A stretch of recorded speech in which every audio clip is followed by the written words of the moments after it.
आज हम चर्चा करेंगे कि आरती का अर्थ क्या है और आरती कितने प्रकार की होती है और आरती किस प्रकार से करें।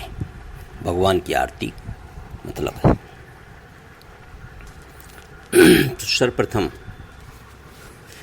भगवान को याद करके व्याकुल होकर स्तवन करना, भगवान का व्याकुल होकर स्तवन करना, ये आरती का अर्थ है।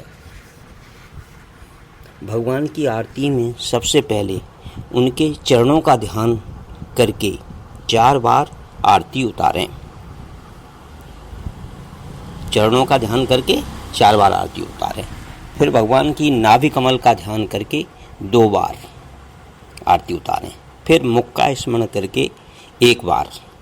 तब पूरे अंग, पूरी गोलाकार सर्वांग की 7 बार आरती उतारें।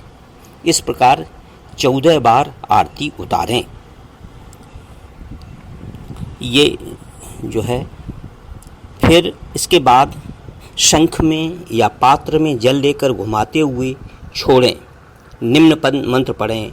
ओम ध्योम शांति अंतरिक्ष शांति, ओम शांति पृथ्वी शांति, रापा शांति, रोषद्या शांति, वनस्पतिया शांति, विश्वदेवा शांति, ब्रह्म शांति, सर्वभूम शांति, शांतिरेवा शांति, श्यामा शांतिरेपि।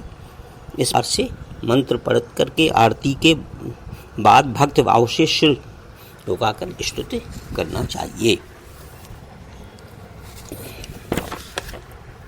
अब आरती पूजा के अंत में धूप, दीप, कपूर से आरती की जा सकती है। ये आरती में क्या क्या, पूजा में क्या क्या लेना चाहिए, इसके बिना पूजा अधूरी मानी जाती है, इसलिए आरती की जाती है। हिंदू धर्म में अग्नि को शुद्ध माना गया है।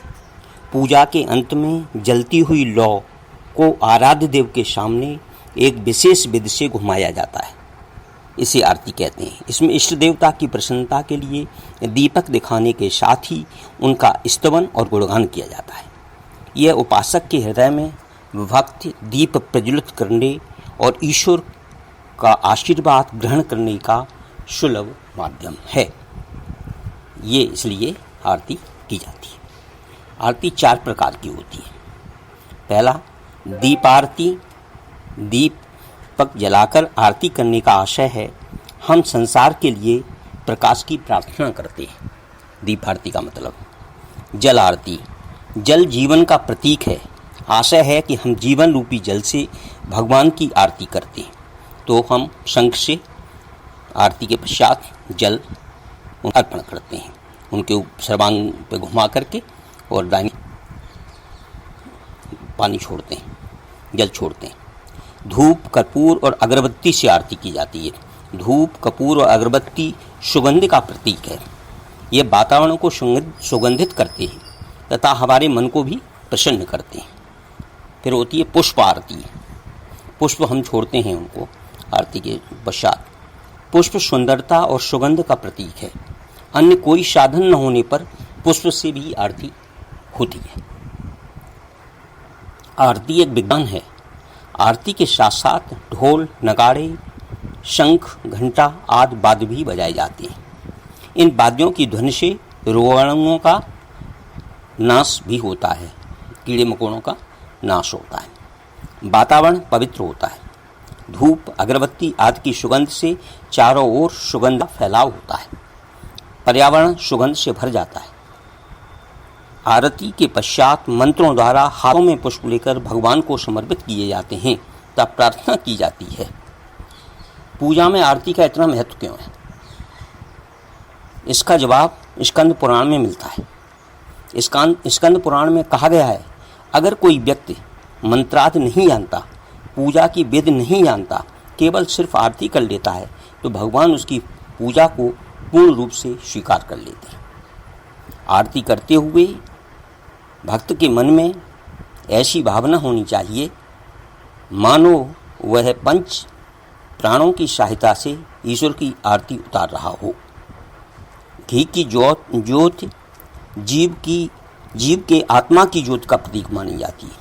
घी की ज्योत जो है जीव की आत्मा की ज्योत का प्रतीक मानी जाती है।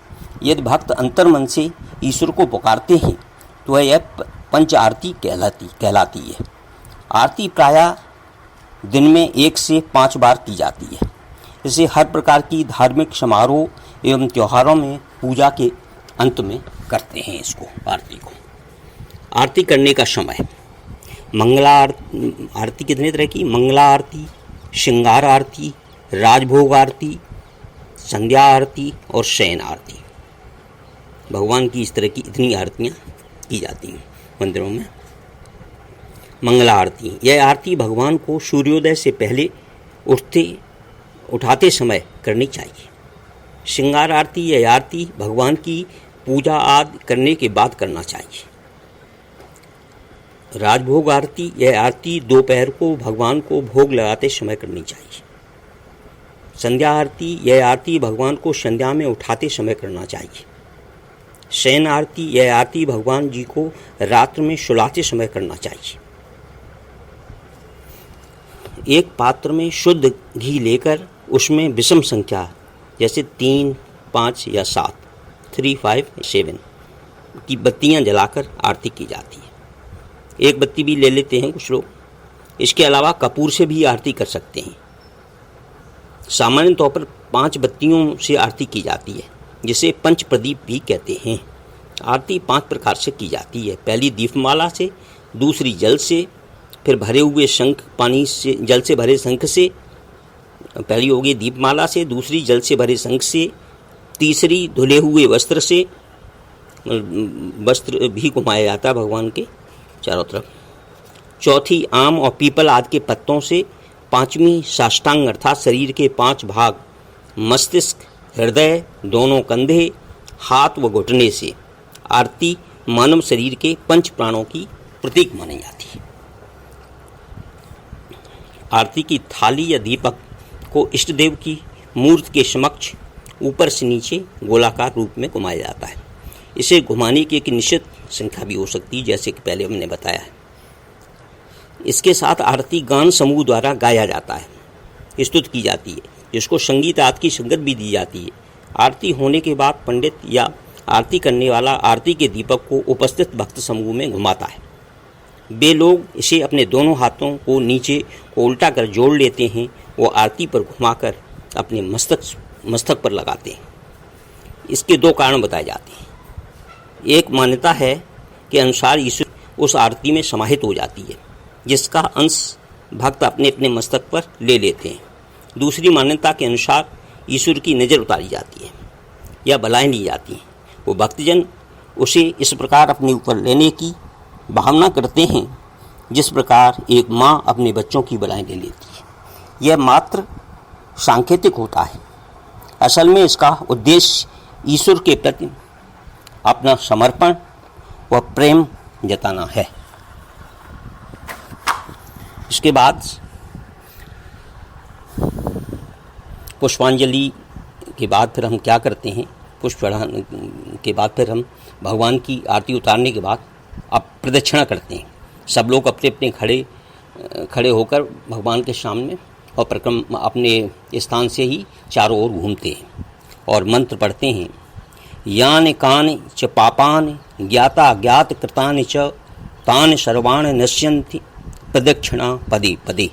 तो ये प्रदक्षिणा भी करते हैं और इसे करना चाहिए आरती के साथ साथ। इससे मानसिक शांति प्राप्त होती है। ये इस तरह से हो गया कि आरती क्या होती है, आरती का अर्थ क्या है, आरती कितने प्रकार की होती है, आरती किस प्रकार करें और आरती करने का क्या लाभ है। ये ईश्वर की ये आरती हो गई। धन्यवाद।